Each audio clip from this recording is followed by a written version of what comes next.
How to insert and add page number on Microsoft Word tutorial for beginners. Hello guys, in today's video I'm gonna show you how to insert and add page number on Microsoft Word easy and fast. So all what you have to do is go to Microsoft Word and click here on insert. Now go here to page number and choose the top of the page or the bottom or page margins, and you have many other options. Now for example I'm gonna choose top of page and choose this one.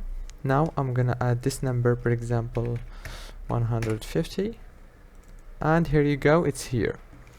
If this video was helpful, please don't forget to like and subscribe, and thank you so much for watching this video until the very end. See you later and thank you so much.